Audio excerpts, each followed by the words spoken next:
guys, it's Scotty Smalls from the Sandlot, and you're watching Michelle on Geek Rock TV. You just melted my heart. Thank you so much. Thank you. Yes, I said Marty. Can you sign that actually? Is that okay? Sorry. So sorry. Can you talk about Geek Rock TV? Yes. Anywhere's fine. Anywhere's fine.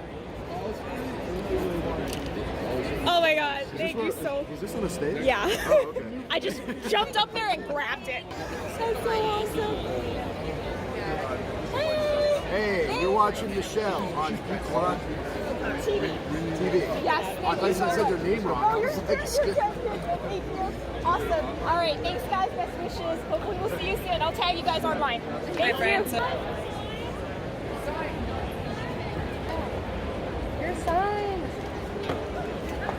Can I get Marty? Can I get Marty? Can I get Marty's? Can I get one? Marty. Thank you. I got it.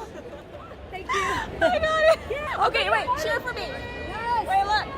Where's your sign? Woo! We got it. We're so naughty. Cool. We're so naughty. So I didn't want to ask, but that's awesome. And then like somebody really cool gave it to you. So My cool. little press buddy. We got our Sandlot, and then I was also very naughty with Amy Jo Johnson's Power Ranger. Sorry. Play baseball like a girl. Anybody know what that's from? I think we all know. LA Comic-Con, are you ready to lace up your PF flyers and get it together and revisit the summer of 1962 with the cast of the beloved classic of the 1993 film, Sandlot? Now the gang's here to share stories about the making of the movie and answer all of your cinematic questions. Does anybody remember the name of the dog? Yes, Hercules. Very good. You guys are ready. I love it. Now, they are also here to share some very exciting details on the development of their new nonprofit organization. It's called Play Forever, and its mission is to eliminate barriers and equip young athletes with the support they need to play forever. The Sandlot fans out there, come on, help me welcome your moderator for this national treasure of a film about our national pastime. Give it up for Sean Weiss. Hey! Can I do this? Do it. Hello, folks. How are you? They couldn't get Ham to come moderate, so they decided to settle for Goldberg. We'll quack in a minute. I believe there's an intro coming up. Guys, they're going to play an intro? Los Angeles. Oh, here. Greetings from an undisclosed location on an island off the coast of Florida. My name is David Mickey Evans, and I am the co-writer, director, and narrator of a movie I trust you are all familiar with, The Sandlot. In a few months, the film will celebrate its 30th anniversary. In that time, The Sandlot has been called the greatest baseball movie ever made and the best summer movie of all time. And honestly, it doesn't seem like 30 years. I mean, it seems like last week. I'm pretty sure if you ask the guys, they'd tell you the same thing. That summer we shot The Sandlot was the best summer of our lives. Of course, we had no idea then that we'd be taking a 30-year journey together. Still best friends, still my boys, and now absolute certified legends. You're killing me, Los Angeles. Put your hands together for the Sandlot gang. Big welcome, guys. All right, everybody. Marty York, everybody. There's Tom, Gary. Oh my God, we got Vic. Everybody's here. Grant's here. What's up, guys? The boys of summer, ladies and gentlemen. Let them hear it. Hey, guys. It is very nice to see you. I just watched Sandlot last night, so I could, remember the movie. And I gotta say, guys, this is a very funny movie you made. What's it like? I mean, does it ever get does it ever get old? To hearing people tell you guys how much they love this movie? Never, man. No, Not a chance. We're so lucky to be a part of this, and so lucky to be here. It's out of control. A lot of people say it's one of the best baseball movie of all time. How do you guys feel about that? What are your guys' favorite baseball movies? There's other baseball movies? There's Sandlot 2 and Sandlot 3. Yeah. Of course. I'm a big Major League fan. There's so many moments in Sandlot that literally made me laugh out loud last night. There's one moment that I have to find out from you whether or not this moment was scripted or not. So it's in the scene where they're introducing all of you guys for the first time, and it's a really very funny scene because you get to see all the characters and their quirks, and all the guys are spitting, and they get to Squats, and he spits, and then he goes to put his glasses on, and he pokes himself in his own eye with his glasses. Who squats? Squats. Sorry. Sorry about that. Squints. Sorry. And I began thinking, is that why they call him Squints? Because he's poking his own eye out? Or was that a total accident? Do you guys know? No, I don't even remember that moment. That was definitely an accident. Oh my God. Watch it now. There's a bunch of things in that movie that the more you watch it, the more you'll find. Shane has like the most subtle reactions to things. Like Squats, but like, if you look at that scene when the Tigers show up to fight, everybody throws their gloves down on the ground. I think it's Squats' glove. That when it gets thrown down, it bounces up, and Shane just catches it and throws it over his shoulder. It wasn't supposed to happen, but it's part of it, and now it's forever. Just movie magic, folks. Yes. So now the tanker, is that the tanker take baseball cuts? It's very obvious that you guys can all swing a bat. Right. Am I right about that? Yeah, pretty much all of you guys can hit, including Benny. He looks like he could probably put one over the fence. So in a real life game between you guys and those guys, who wins the game? Oh, Sandlot game, 100%. 100%. I had a feeling. Would stop us. I had a feeling. We take them. And so, what is it? I mean, I got a bunch of questions here, just other questions that people want to know. I guess it's not fair of me to hide. Kind of tell you what happens to all the characters, Right, so right. you have an idea of it. But I can tell you it's very cool. It's super cool. It's I amazing. believe that. Now, I just want to throw this out there. If Ham is unavailable, I'm totally around. If you guys yeah, want to sure. play. Straight up. Sure. You gotta put some weight back on, Sandlot. man. We got to get you to play Ellswinger. Ellswinger comes back from Arizona. Oh, hey, that's another question I was going to ask you. The scene at the pool is a classic scene, such a classic scene where Chauncey pretends to be passed out so he can get the lifeguard, Miss Peppercorn to give him some CPR. I got to ask you, what was that like in real life on set with this gorgeous woman and you guys just happen to walk around in your swim trunks? Yeah. Well, he kept laughing. We're pretty sure it was intentional. So he was down there, she would give him the CPR, she'd kiss him, and then he would start laughing. Right. And we'd have to cut, and we'd have to redo it. And after like 4 or 5 takes, David goes, "This is it.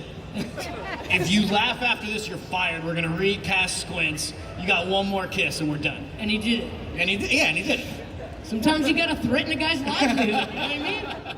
Sometimes you gotta put a guy on blast.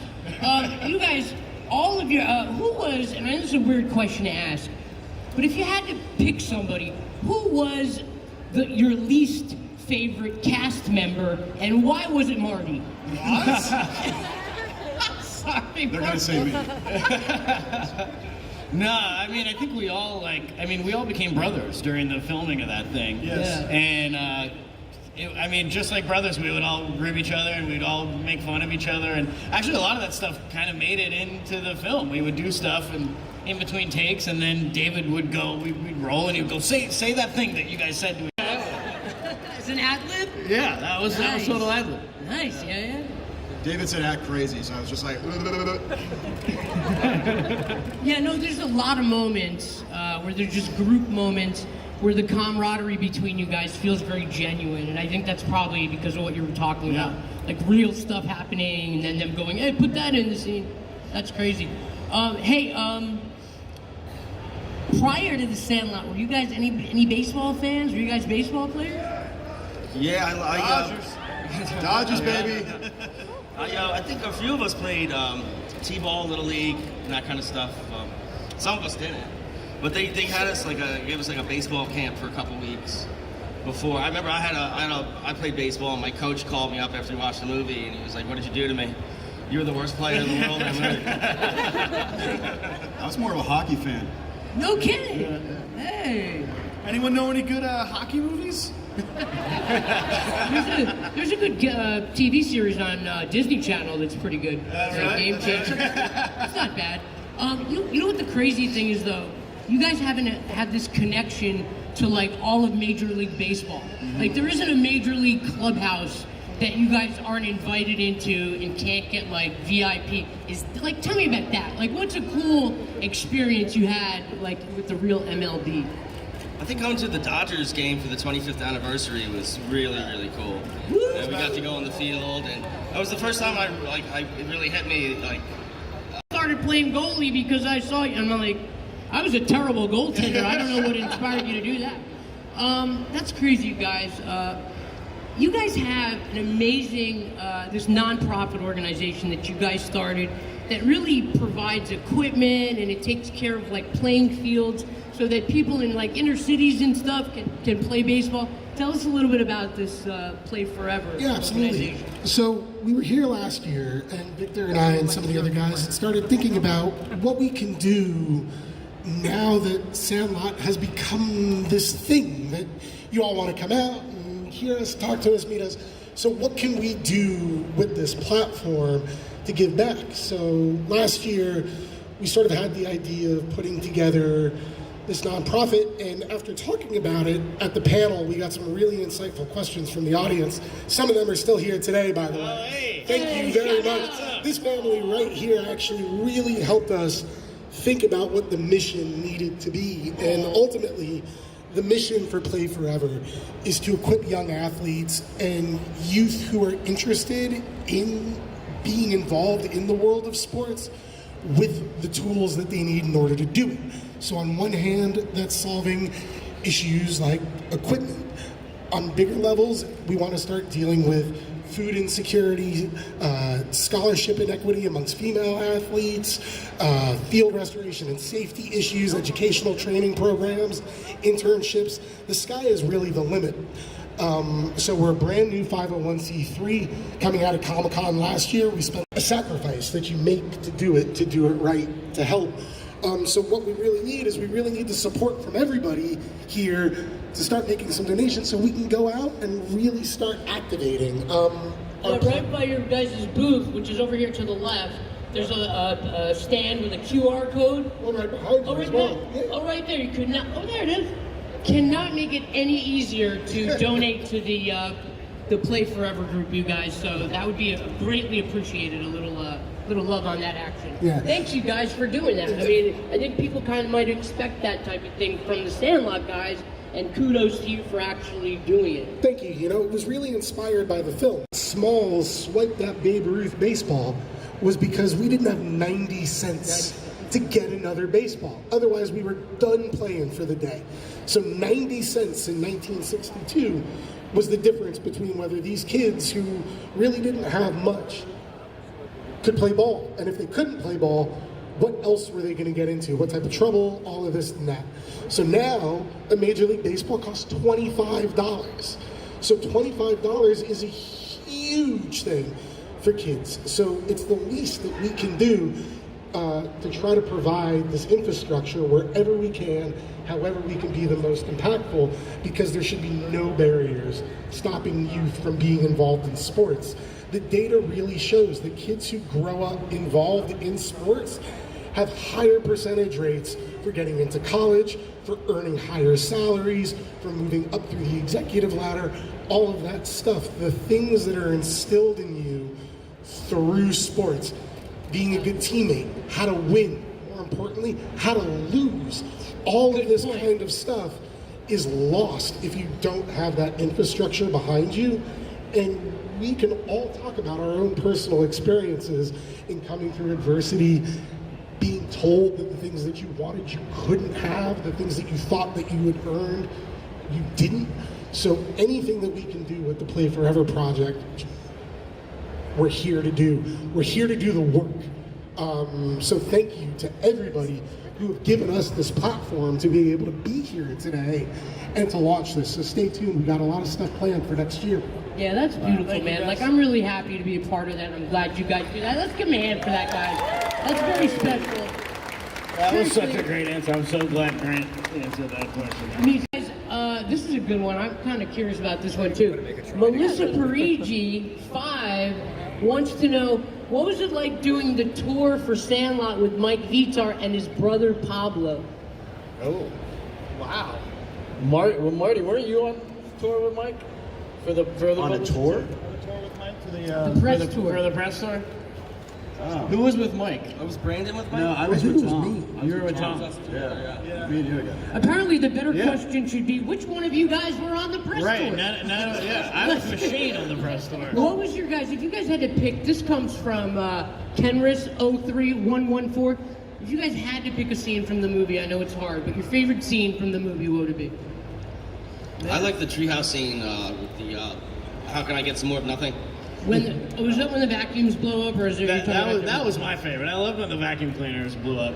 I hated filming it because they had to cover me in all the dirt, and it took days to get it out of my ears and everywhere else. Like, Yeah, that was so funny, man. You're covered in dirt, and you're just like. I just got a paddle waved at me. I'm hoping that doesn't mean I have a warrant or anything, so we'll just keep it moving. What about from the audience? Should I go there? You guys, how do I take questions from the audience? This lovely lady in the purple, waving her hand feverishly, you look adorable. I want to know what your question is. Oh, Happy no, birthday to your brother. we can't hear. We need a hot mic. Just yell. No, I'm just kidding. Okay, first of all, I want to say that me and my brothers are like you guys' biggest fans. We grew up with this movie. Nice. We literally know every single line of the movie. We can quote the whole thing. But one of the things that I've always wanted to ask Grant is, what does it mean to really get into the 60s? Ooh. Oh. I think we know the answer to that question, don't you? It's kind of a secret now. We can't really talk about it. I think we'll need the Disney Plus show to answer that question officially. Did that, like, when I watched the film, I was wondering that.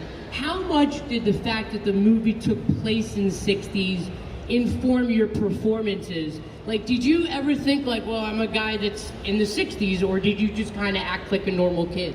We were just kids having fun, man. That's Just what kids we having did. fun. That's what's so special about it. We were all best friends, and that's what happens. So a lot of that transportation into that time, I guess it had a lot to do with the costumes. It was just the wardrobe. Yeah, we didn't know what we were doing. We were just out there having fun. And the dialogue, too. There's a lot of, like, 60-ish things to say, you know. Right. I That's think awesome. the most shocking part about being in the 60s were those bathing suits that they made us wear in the pool scene. They Those used are back in style. period-specific 1960s bathing suits. Anybody who grew up with board shorts being the norm, be glad you didn't have to wear bathing suits from the 1960s. Terrible. I think we have to go with the young little... Oh, go ahead, Grant. Oh, yeah, that's good. What's up, man?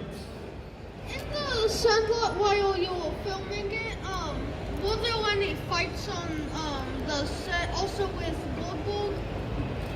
Good question. He wants to know, was there any on-set turmoil? Shane? Fights?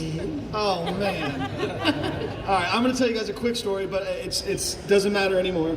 It doesn't leave this room. It doesn't leave this room, so this is a secret between all of us.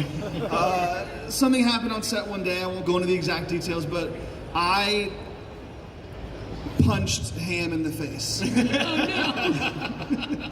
And it felt really good.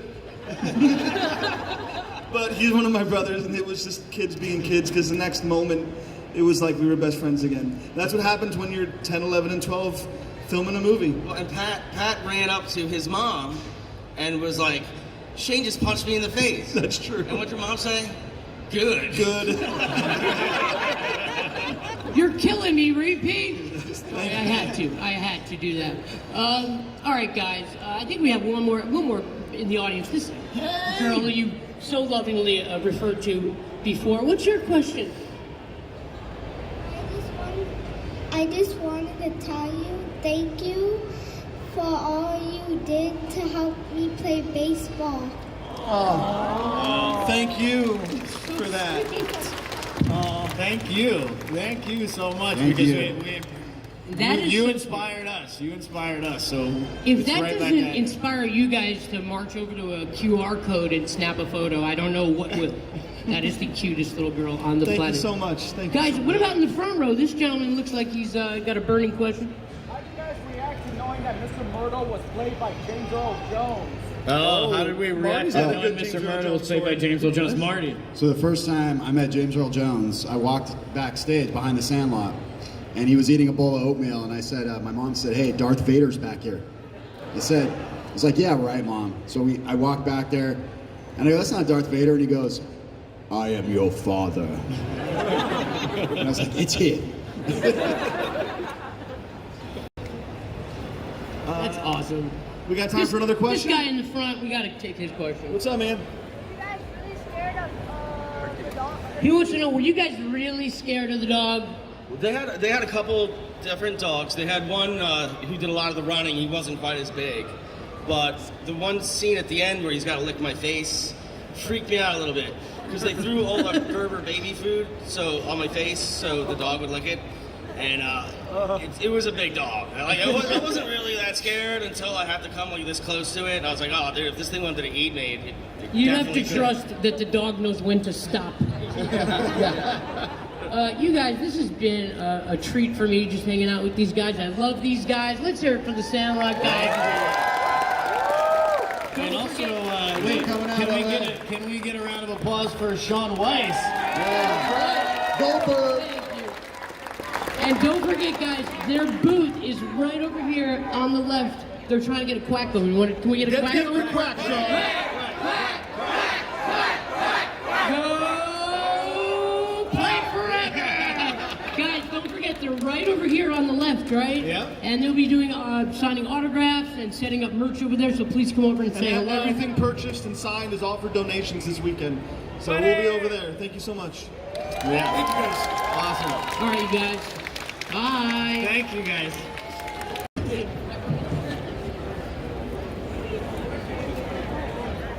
Thank you. Oh, you're welcome. I'm glad it worked out. I'm glad it worked out. Thank you.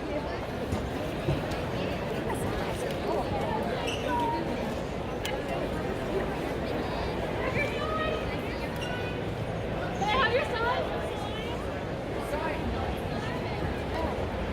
Your sign. Can I get Marty? Can I get Marty? Can I get Marty's? Can I get one? Marty. Thank you. I got it. Thank you. I got it. Yeah. Okay, wait. Cheer for me. Yes. Wait, look. Where's your sign? Woo! We got it. We're so naughty. Cool. We're so naughty. So I didn't want to ask, but that's awesome. And then like somebody really cool gave it to you. So My cool. little press buddy. We got our Sandlot, and then I was also very naughty with Amy Jo Johnson's Power Ranger. Sorry.